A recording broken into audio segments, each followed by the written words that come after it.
A Houston Texans backup quarterback is going to save our franchise. That's the bar. We're starving, baby. Davis Mills, we need you. We're going to fix the Jets partially with Davis Mills in this one. And defensive coordinator hire, quarterback, free agents, big signings, depth signings, draft, starting lineups at the end, whole fix your franchise routine. And this one, I typically have a theme in this one. The theme was honestly making some moves that aren't my favorite, but that come up often in my comments and in my chats. And that could totally work out because at the end of the day, my guess is as good as yours. So the first thing is the defensive coordinator hired. Now, by the time that you're watching this, if you're watching this on replay, Wink Martindale may be the Jets defensive coordinator. Wink is interviewing in person today. Oh wow, the Steelers just hired Mike McCarthy. Okay. Anyway, Wink Martindale interviewing in person. It's like the worst kept secret. He wants to work for the Jets. So we'll see. He might be the hire soon enough. But if I'm fixing the Jets, I get to pick. And I would take a roll of the dice on Durante Jones coming over from Minnesota. He has been the most interviewed of the candidates that we could probably get. Like Jim Leonard is on his own tier, but being realistic, I mean, maybe we get him, but I think if we can't get Jim Leonard, I'd probably rather roll with a guy like Jones, who he's gotten some buzz from other teams. He's coming from a really good coaching tree. He's coached defense for a really long ass time.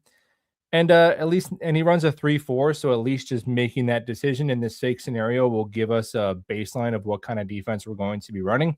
So Durante Jones, you are the defensive coordinator. And I think with this team, I'm really cool with them taking higher variance shots, right? Higher variance shots that could bottom out and be bad, or could maybe you get lucky and you find lightning in a bottle.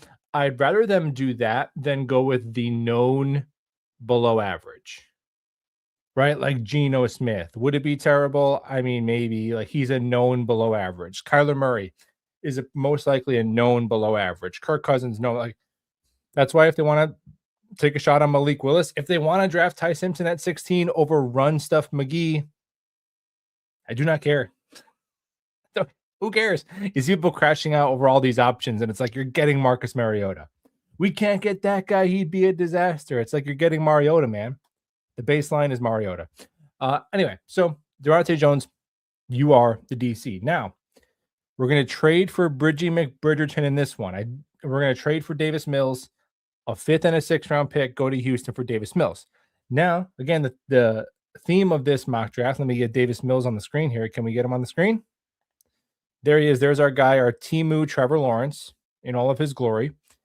And I'm not a big fan of trading for the bridge quarterback because I think the team that you send picks for Bridgie McBridge is just going to sign a Mitch Trubisky or whatever, and just it'll be all the same to them, and they get like free draft capital from the Jets.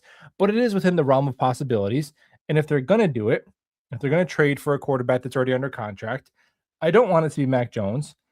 But maybe Davis Mills, if they're going to go down that route. Davis Mills did have a nice combination of 9.1 average depth of target, chucking the ball down the field, 2.55 seconds to throw, getting the ball out quickly, and 14.6 pressure to sack rate. So those are 3 things that are nice to have. You stretch the field, you get the ball out quick, and you manage pressure. Now, he threw 5 touchdowns to 1 interception, but his turnover-worthy play rate was much higher, so you're going to get more. You're not going to get a 5-to-1 ratio. Like, with a bigger sample size, those chickens will come home to roost, of course, and he completed like less than 60% of his passes. So accuracy, very inconsistent. But those are 3 nice things that you could work with. And man, with the check down offense of 2024 and the hold the ball offense of 2025, a guy who just hits his back foot and just closes his eyes and chucks the ball down the field, I think I'm willing to watch. I'm willing to watch that with Davis Mills.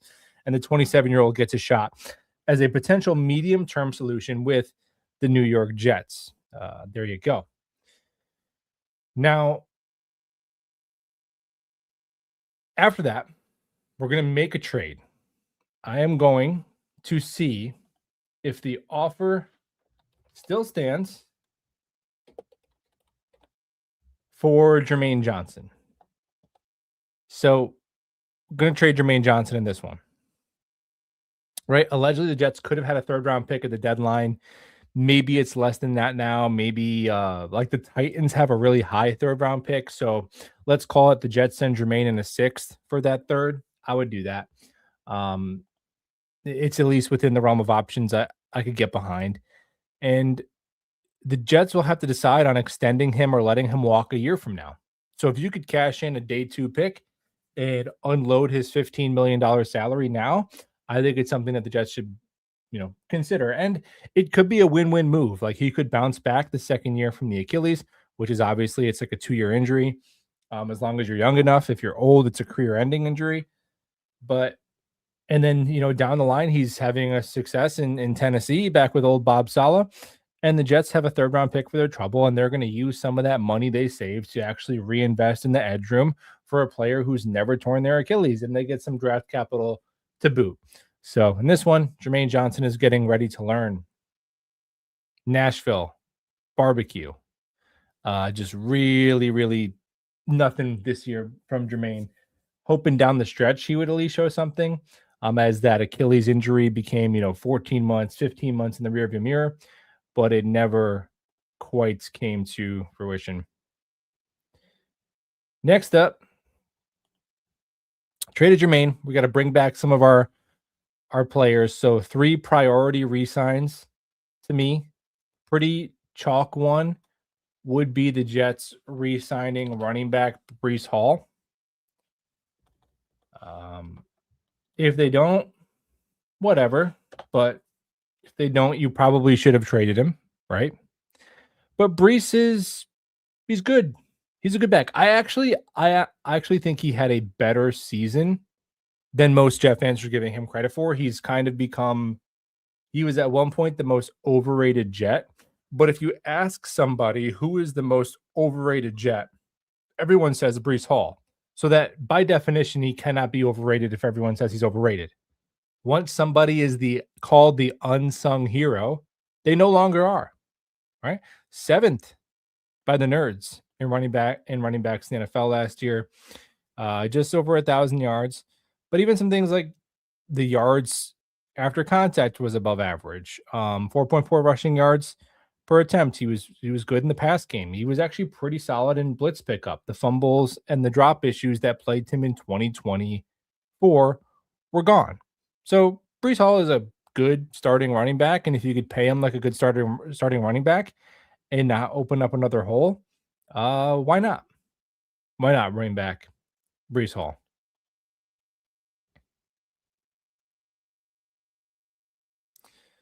The next player we're going to bring back, and this is again making some moves that I would not make. I just with AVT, it's like every year we have to take the Men in Black stick and flash it into our eyes with AVT. It's like, but bro, when he plays, okay, sure. That's fine. Now, depending on the contract, if they could do some sort of 1-year deal where it's like a moderate risk and potentially high reward, that's cool. If some team wants to pay him as a tackle, do you want to compete with that contract? To me, not really, because I think what's missing as part of the ABT discussion is like the assumption that his ceiling as an all-pro player has not been capped by these injuries. Even if he's available, your triceps have been blown out, your Achilles has been blown out, he had nagging ankle injuries. The AVT might be a figment of our imagination at this point, to be honest. But in this one, I am deferring to the comment gods because everybody wants AVT back. Okay, we'll bring AVT back. Now, he obviously does offer positional flexibility, which at this point, I don't care about moving him around because it's like, remember that conspiracy theory? Like, oh my gosh, he got hurt when he played this. That's not a thing. He got hurt this year in practice playing a guard. He just is an unlucky human when it comes to injuries. So obviously he could be You could put him at tackle if there's an injury, and then slide in whatever mid-round draft pick you're going to get a guard. That's cool. ABT, cool. I'm down with it. If it could be a 1-year deal, but I think we got to remove this. Like, he has an all-pro ceiling. That's not based on anything besides he was a very highly touted draft pick. All-pro means you're one of like the best 2 players at your position, 2 to 4 players at your position. That's not based in reality with ABT. You got to stay on the field, and if you do, like, how do I know that your ability hasn't been hampered by all of your ligaments exploding? Anyway, but he's on the team. We signed him.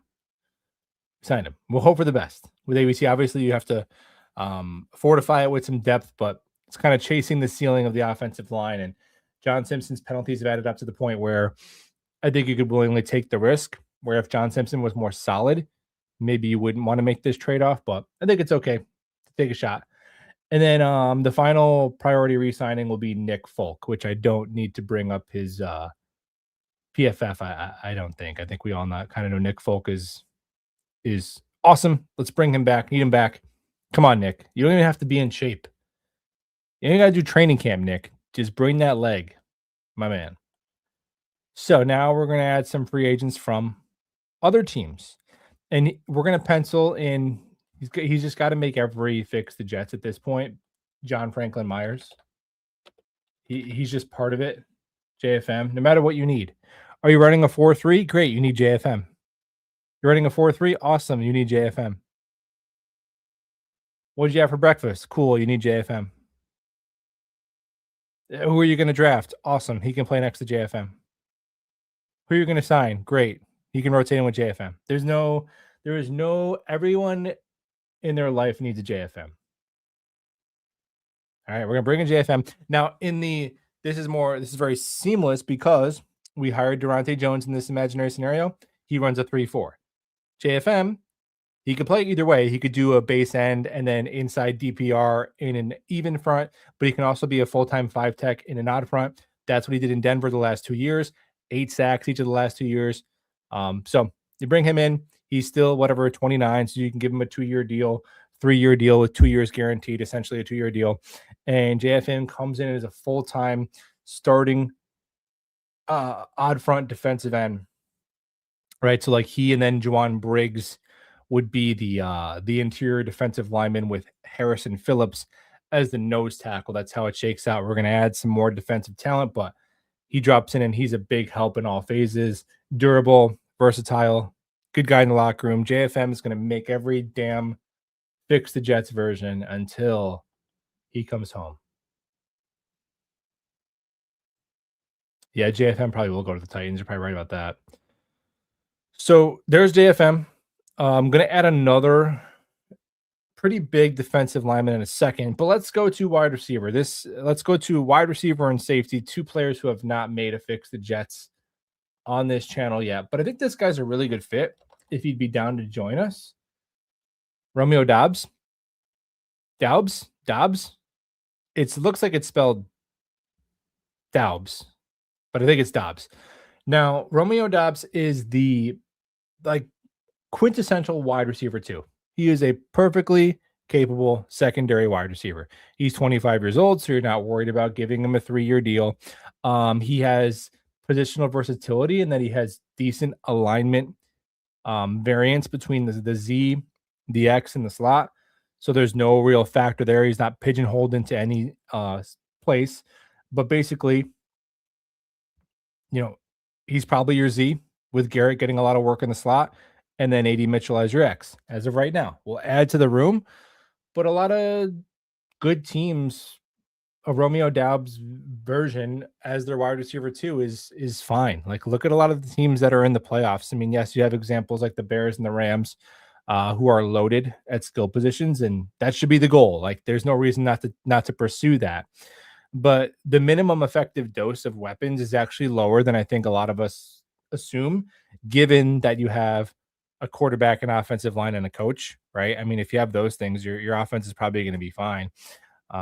Seattle, it's like JSN, and then it's a massive drop off between the secondary target. The Bills, you could argue, didn't even have a wide receiver one. The Broncos have Cortland Sutton, and then it's Troy Franklin.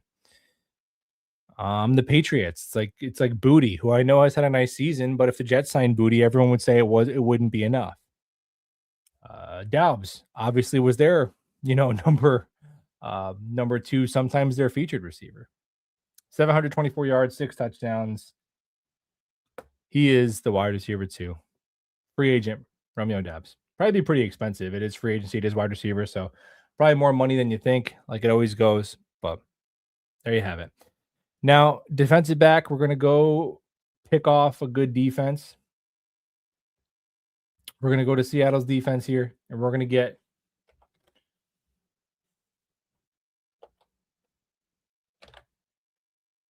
where is he? Kobe Bryant. Rest in peace to Lakers legend. But this Kobe Bryant with a C is a really true ball hawking free safety. Now, he missed more tackles than you'd like this year against the run, although his run defense was graded high. I think the run defense grade for defensive backs on PFF is like the most made up thing. They have some nice stuff. I pay them the $8 a month. It's a useful platform, but some of their grades are just completely arbitrary. But he did have 4 interceptions. So since December of the 2023 season, I think he and the Jets have the same number of interceptions. Him by himself versus the Jets as a team. So cool. They need that. They need somebody who can hold down the back end on cover one and be a ball hawking, center fielding, free safety. And that's how they ran it. A lot of these teams, they run so much split safety where both safeties kind of have to do both. But they didn't really mix it up a ton because Eman Wari was in the box in the slot so much that they just said, you are our true free safety. So that's a nice skill set to have. Jets bring him in again, 26 years old. We're not signing anybody ancient. So comes in, starting safety. And then Malachi Moore probably should be competing with someone to be the starting safety, but it is what it is if they give it to the second-year player. So Kobe Bryant, safety, cool. Now, one more big ticket free agent, another defensive lineman, who this is a player that I think should be one of their main targets. I don't know if he hits free agency like anything else, but after the Alec Pierce and Tyler Linderbaum probably pipe dream, I would say the next target for me, the next priority would be Odafe Owe, edge, who's 27 years old, who's got the size profile that Glenn likes, 6'5", 257. He'd be, obviously he played true edge. You're in a 3-4, so we're going to get another player here in the draft that's going to do the hybriding, Sam/rush linebacker role, but he would play basically full-time edge in this role. And he had, 8 sacks on the year. Not bad. And he also baptized Will Campbell in the playoffs. Like he had 2.5 sacks in a playoff game, 47 pressures, average run defense grade. Like this is just a solid 3-down starting edge player that the Jets desperately need. Obviously, they traded Jermaine Johnson. This is his replacement. Now, maybe you can't sign him, so that's why you don't just trade Jermaine Johnson. It's easy for me to say because I know that I'm going to sign this guy when I make the offseason, so I get that. But in theory, if you could trade away Jermaine Johnson for a 3rd-round pick and sign this dude, and then you're unloading Jermaine's $15 million, it almost feels like you got a free 3rd-round pick. Now, right? So that's the idea here.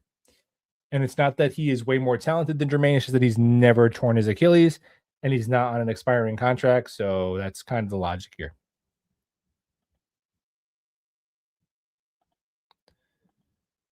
Okay, so those are the 4 big starting ticket free agents. We're going to sign 2 more depth players that I really like before we hit the draft. If they're going to run a 3-4, I really, really like me some. And I've liked this player for a while.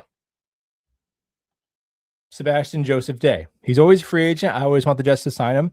He is a great rotational 3-4 end, right? He only 1 sack last year, but if you look back his previous years, he's typically chipping in, 3 sacks and whatever 25 to 30 pressures, who can hold up against the run. And now you're looking at your defensive front. You got Briggs, who's an end. Now it's 3-4 because it's a defensive tackle, but you get what I'm saying, right? You got Briggs, who's a D end, JFM, who's a D end, Harrison Phillips is your nose, and then Sebastian Joseph Day is rotating in with Briggs and JFM. So that's your 3-man rotation of your odd front ends. That's fine. That's such an upgrade over what we've had. So money well spent there. Another guy I really would like the Jets to pursue in the same vein, like just solid veteran, is Noah Fant, who's a professional tight end. Like he had 300 yards and 3 touchdowns last year. What would that be good for? He'd be like the second leading receiver on our team from last year, and just a better player than Jeremy Ruckert. So Mason Taylor's missed time, and if Mason Taylor has to miss time, then he steps in as your primary receiving threat at tight end, and Ruckert is still doing the dirty work and all of that. So you bring in a professional pass catcher. I think they should add 2 professional pass catchers in free agency. They did with Doubs, wide receiver 2. Now they got a tight end 2. And all of a sudden, the offense is like one more nifty draft piece away from feeling like you're ready to support a young quarterback, which we are also going to draft a quarterback that I don't really like. But again, this is not my mock off season. This is mostly the ideas from the comments with a couple of guys that I like. Noah Fant I like. All right, now let's hit the draft. And maybe I can get PFF's big board on here so we could take a look at that too. Should give you guys something to look at besides my face. So no spoil. No, let's not bury the lead here. I'm going to take Arvell Reese at 2. Now I did a ranking the other day. He'd be my 4th option. So I actually would rather take the other 2 edge rushers and my favorite receiver, Mekhi Lemon, over Arvell Reese at 2. But to mentally enjoy the offseason and not set yourself up for disappointment, you have to be willing to accept multiple outcomes. And Arvell Reese is an outcome I'd be willing to accept. Let's get that out of there. Let's take a look at Arvell Reese, shall we? Where is he? There he is. Okay, there's Arvell Reese, pick number 2. And this is, again, how many times am I going to say this? This is contingent on him mostly being an edge, which is a projection. All right. So if you don't like that, I get it. But I think the idea here is, especially in the 3-4 defense, I don't know if I'm doing this if we're running a 4-3. Maybe not. But in the 3-4 defense, he would play, and we're getting a guy from Brian Flores' coaching tree. Arvell Reese would play the Andrew Van Ginkel role, which is 80% edge, your 80% defensive line, your 20% off ball. Now, off ball, he was playing off ball against the run. He probably is the most impressive film of any human I've ever seen in terms of pursuing the run game as an off ball backer. The burst, the closing speed, just the angles of pursuit. You could tell he's a smart player, like he's prepared. He knows where the ball is going based on formation and stuff. It's just a really well coached defense by Matt Patricia as well. The strength to just, I have no concerns about like, oh, well, can you play him and McDonald? Because can he play the run? I have no concerns about him playing the run on the edge, even projecting like improved strength from NFL tackles. He's just so strong and disengages off blocks so easily. There are times when teams try and run a pulling guard or a fullback up the middle, and he will just legitimately just forklift them off the ground and throw them to the side and make a tackle. And he's tough as nails. Now, with that being said, that is not a skill set you're drafting with the number 2 overall pick, right? That's great that he could do that. That's awesome. But for him to be worthy of the number 2 overall pick, he also has to be able to go get the quarterback. And in his limited samples, he was good at that. Now he had 83 true pass rush sets as an edge because he blitzed a lot as well. But as an edge, he had 83 true pass rush sets. He had 4 sacks and 19 pressures in those 83 reps, which is insane. Now, how he's getting home is a lot of just, I'm more athletic and I'm stronger than you. That's how he's rushing the passer. Or he just has he's so gifted. Like he'll just do like he had a couple reps where it was like a Von Miller ghost move. Like he's just so gifted. I at the collegiate level, he's just too strong and too athletic. So now you're banking on your coaching staff to be able to give him a pass rush arsenal to make this worth the pick. And if they can untap him, I think the ceiling is legitimate. And I think the floor is higher than people realize just because of that off-ball skill that he has. But you're not taking an off-ball linebacker at 2, man. Like if they see him as an off-ball linebacker, you're not taking him at 2. To me, he's the Andrew Van Ginkel. Maybe every now and then he's dropping into a hook zone, he's dropping into a spy, but you are saying you're looking at these traits and you're like, man, we're gonna make you like diet Will Anderson. Potentially in a 3-4, I could get down with it. Not my favorite choice, but I see the appeal. Like when you watch him, you're like, oh my gosh, like there are not a lot of human beings who are made like Arvell Reese. All right, now pick 16. Thought about, I think, trading up when I eventually do another one of these because you got to do it. It's only it's only January. It's not even February, man. There will be more. Maybe I'll do a trade up where we get an edge rusher at 2, then you trade up for the receiver. But in this one, I think the best player available at pick 16, there's a really good shot. It could be his teammate, Sonny Styles. How about that for a defensive makeover? You're in a 3-4. You have Reese as one of your outside linebackers, and then you slide in Sonny Styles next to Sherwood as an inside linebacker. Now your run defense is goated. Your positional versatility is lit. Your coverage, which Sonny Styles, like the ability to cover as a linebacker, is one of the most scarce skill sets in the NFL. There's like 3 linebackers in the NFL who cover. 6'5", 245. Maybe he measures in a touch shorter than that, but crazy length. Again, I'll make the Devin Lloyd comparisons until I'm blue in the face. This is Devin Lloyd dropping into the middle of your defense. Now, the problem with this combination is if you have to really believe that Reese can play edge. Because if you took 2 off-ball linebackers, that would be insane. That would be horrible resource allocation, right? So you really, really believe that Reese is going to be an edge primarily, of course. Otherwise, you're not taking Styles. But yeah, man, I think those receivers are going to be gone. I think the edge rushers are going to be gone. So at pick 16, you're looking like Styles, or are you getting a Peter Woods, which you could talk? Hey, I would say Peter Woods at 16, and then you're talking about Keldrick Falk. Are you reaching for? In my opinion, would be a reach for a guy like Denzel Boston.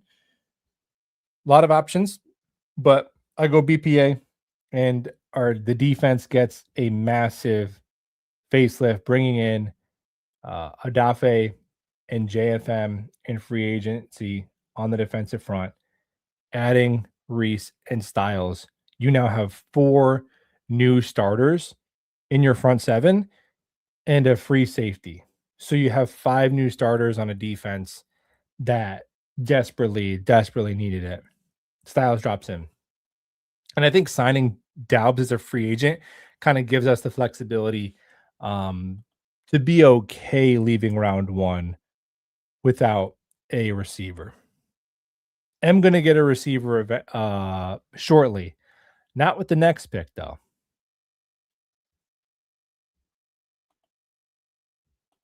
Not yet. Pick 33. Now it's not first round, so you can't yell at me for taking a first round offensive lineman. It's not first round. But Vega Ione, guard, Penn State. So this would be to me, you signed AVT to a 1-year deal. You're hoping that AVT plays 15 games and some team wants to give him a gazillion dollar contract. You let him walk, you take the comp pick. Now with Vega, number one, he's going to be on the field a ton because he did play some reps at center. He's got like over 2,000 snaps at the collegiate level. He plays like an asshole. He brings some nasty to a Jets offensive line that, besides Joe Tippmann, is kind of a finesse unit. Especially with AVT in there for Simpson, kind of a finesse unit. So you need an asshole. All right, that we like that. And again, if AVT is your primary backup tackle, I think he should be. If you're re-signing AVT, if Fashanu stubs his toe, I don't want Max Mitchell out there. Play AVT. Who cares at this point? AVT gets injured playing Madden, so you just play him until as much as he's got left. Now, so there you go. If Membu or Fashanu miss time, Vega is in for AVT as he kicks out. If AVT misses time, he's in. If Tippmann misses time, he's in. If the center, right now it's Josh Myers, misses time, either this kid can play center, probably better than Xavier Newman, or Tippmann's playing center for a bit and he's playing guard. So this dude would play minimum 8 games, I'm sure. Right? So the immediate impact is nothing to worry about. And then you've made this investment ahead of time. You feel nice next year. You slide him in, and you're like, man, you got 4 foundational pieces on your offensive line. None of them highly paid yet. All of them between 22 and 26 years old. Hell yeah. Sign me up for that. Don't want to really do this at 16. Just a little rich for interior offensive line with a team that has drafted tackles in back-to-back years, and Tippmann round 2 before that. But, pick 33 for a guy who could be a plug-and-play starter on the offensive line if you need him to. Yes, might not even be there, to be honest. What was he? 22nd on PFF's big board, but sometimes these guys fall. I would take him there at 33 for sure. All right, pick 44. I don't, even though we signed Doubs, I still don't want to leave the top 4 picks without a receiver. I want another receiver. And you know who I really like?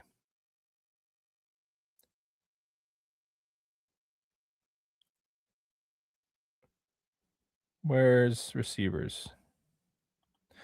I really like Jeremy Bernard. I like Jeremy Bernard because the first thing you say about him, unlike Casey Concepcion, is he runs really fast. It's like, can he catch? No, but hear me out. All right, well then, okay, then I'm good. If you can't catch, that's a problem. Casey Concepcion has like 11% drop rate. Like Denzel Boston, he's 6'4". Can he get open? No, but it's not. But hear me out. No, how about a guy who just can get open, can catch a pass, can move the chains, can come and just be a professional receiver? And I don't need to know that he's 6'7", that he runs a 4.29, that maybe this, that, or that he's a freak, that he's electric. How about a guy who just is a professional receiver, knows how to play the position, can come in and be one of your second or your third receiver, right? And now the idea here is you could go the path of like a Mekhi Lemon, Carnell Tate, which I'm down for. If one of them is falling and you could trade up, I would definitely do it, especially if they fall to where you have to maybe come up a couple spots and you could swing like a 4th and 5th rounder. I don't have to give up. Pick 44. I'm down with that. But the idea here is you get Garrett Wilson and then you get Dobbs, Bernard, and Mitchell behind him. So you have Garrett and then you have 3 just professional, like capable receivers with varied skill sets. Bernard is very similar to Dobbs. So you get Garrett, a Dobbs 1, a Dobbs 2, who can line up all over, who can get open, who can catch a pass, who can do normal receiver stuff. And then AD Mitchell is like your stretch 4. Now, probably Mitchell would start over Dobbs or Bernard as a rookie, but either way. And then if you have an injury, this would be the deepest and most varied, like diverse of skill sets in a wide receiver room that's been behind Garrett since he's been here, because we've always been one injury away from absolute disaster at wide receiver. And this would be a pick that mitigates that. And Mitchell is on whatever the last year of his deal. Isn't he heading into the last year of his rookie contract? So gives you another viable starting capable receiver on a rookie contract. And you didn't have to break the bank to sign a free agent like Alec Pierce, and you didn't have to draft one at 16. You made two modest investments to go with a little bit of, I guess, quantity over the one quality guy. Bernard, you're a Jet. I will not take Jeremy Bernard slander. We just is what I need to know why. Like why people say he's trash. It's like what though? Maybe he has a limited ceiling. I can't imagine watching Bernard and thinking he's trash. Like better yak than you think too. Only one drop. That's cool. Now he's not the strongest at the catch point, so that would be his weakness: the contested catches. That's fair. All right. So now we have a third round pick because we traded Jermaine Johnson.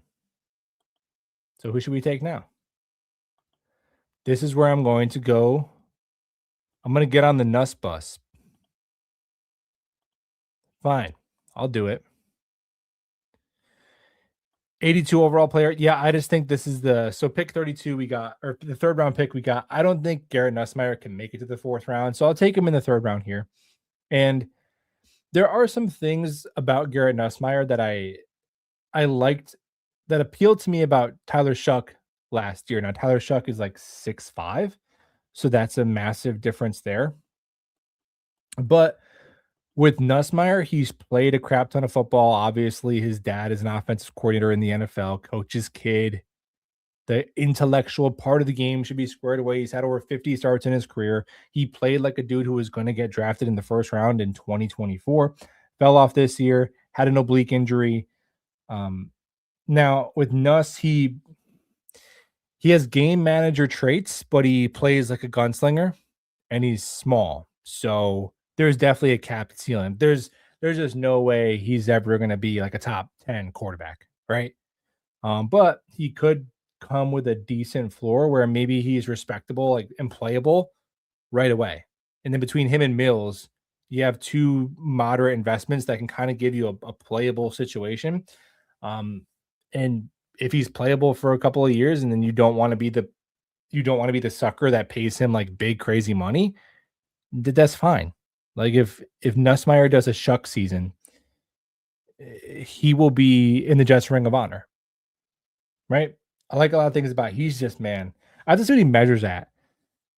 Because if he's under 6'1", I'm probably good. Like there's just got to be cutoffs at some point, but I'll get on the Nuss bus if it is in the third round. I'm cool with that. So in the fourth round, I wanted to get a defensive back. And my guy Dom C gave me a name here. Will Lee Jr., Texas A&M.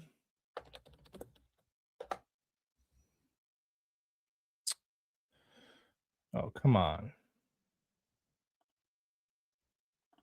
You're going to make me go find him? Let's go find Mr. Lee. Let's see if he's good. Let's see if Dom C was blowing smoke. There he is. Okay, he's played a cup of coffee in the corner in the slot, as well as some boundary corner. So the idea here is a immediate depth piece at corner that has shown some positional versatility, because you got A.Z. Thomas, who's missed time, Brownlee, who's missed a bunch of time, Stevens, who could be done as a Jet after 1 year. So at corner, it's like you have three names on a depth chart where you're like, hey, we don't need a starter, right? Because you could put in three names that you feel okay about on a depth chart in the beginning of the year, right? But it could get dicey pretty quick at corner, because you don't really know if you have any long-term solutions. The one you're most confident, or I'm most confident in, would be Thomas. I thought Thomas looked pretty damn good as a 21-year-old playing on a bad team as a rookie who like missed some time in camp too. And he went in there and was ready to play right away. which is especially at corner, that's tough because teams will test you. Like when he's checking into the game, like for Sauce Gardner, other good quarterbacks and OCs are like, all right, let's find out if you can play. And he was not exposed. But he played pretty well. But yeah, you need some immediate insurance here, and then a pipeline player if Stevens is to walk. So that would be a spot. Like fourth round seems like a pretty good spot to invest in that.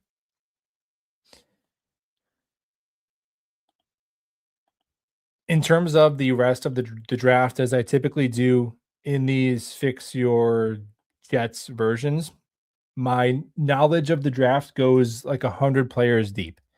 So I don't know these guys in the sixth round. So what I'll do is list off some like positions that I think would be worth taking some dart throws in to just check off some boxes and make us kind of feel nice that at least we did something in some of these spots. Now we did trade away a fifth and sixth rounder for Davis Mills, whatever. But so we got 5 picks between rounds 5 and 7, still a lot. I'd like a center, a pipeline center behind Myers. I'd like a nose tackle because Phillips is on the last year of his deal. Another safety because there's just no names on the depth chart right now. Another tight end because we signed Noah Fant to a 1-year deal, and then a linebacker because, again, Sherwood is probably going to be gone, and you need some depth there immediately anyway. Now, what does our starting lineups look like? Quarterback, it is Davis Mills along with Nussmeier. Offensive line, feel really good about. Membu, AVT, Myers, Tittman, Membu with Vega, the 33rd overall pick. Maybe he just Wally Pips Myers, and they're like, you're our starting center. Cool. Or he is a backup that's going to get a lot of work because he's one injury away. And you hope the Jets play the same like starters the whole season again, but someone's probably going to stub a toe at some point. Wide receiver, you have Romeo Dobbs, A.D. Mitchell, and Jeremy Bernard behind Garrett Wilson. That's a solid 4. I mean, Mitchell was the number 1 down the stretch last year. Now he's your 3 or your 4. He's competing to be your 3. Tight end, Mason Taylor, Noah Fant, Jeremy Ruckert. Running back, Breece Hall, Isaiah Davis, Braylon Allen. And then the defensive front is probably the biggest improvement that was made in this Fix Your Jets team because you're in a 3-4 now. So your outside linebackers are Adafe Owe and Arvell Reese with Will McDonald rotating in. That's your 3-man rotation at edge. That's pretty good. Then you got Briggs and JFM as your interior defensive lineman with Phillips in between them as the nose tackle, and Sebastian Joseph Day is that third member rotating in. So that is a really nice, like 1, 2, 3, 5, 7-man. You got a really nice 7-man rotation there. And then maybe the rookie nose tackle you drafted spells Phillips as a run stuffer. It's not that big of a deal. But now you got 7 professional defensive line, edge, outside linebacker players where it's like, oh, Michael Clemens and Braden McGregor and Jay Telefe, like those guys are just not a big part of the mix anymore. Linebackers, Sonny Styles, Damian Sherwood. Cornerbacks, Stevens, Thomas, Brownlee. Safety, Kobe Bryant, new free agent, steps in next to second-year Malachi Moore. Special teams, run them all back. I mean, is that making the playoffs? I wouldn't bet on it. But I think it could be a step in the right direction. It's an improvement. There you have it. The Jets have been fixed again.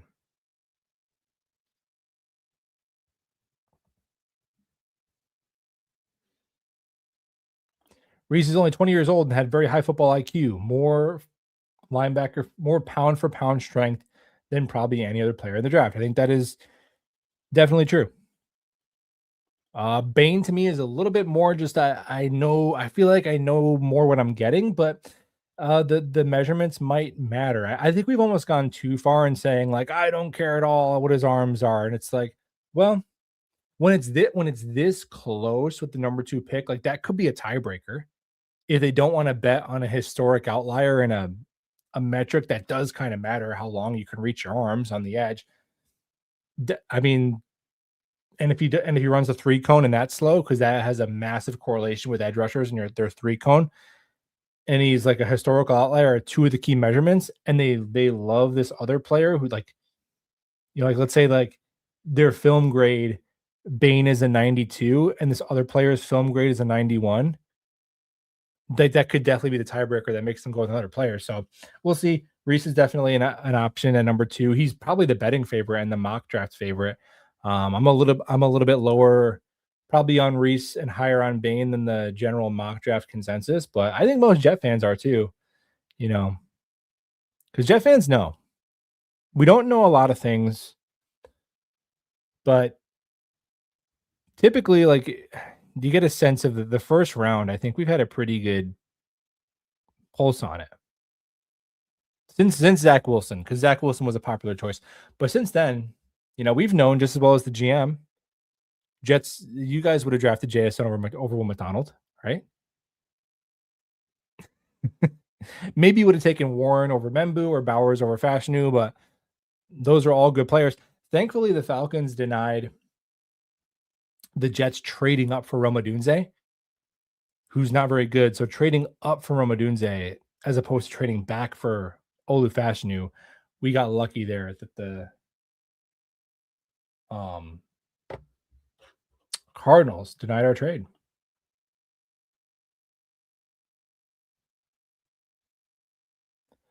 The roster takes more than 1 year to fix.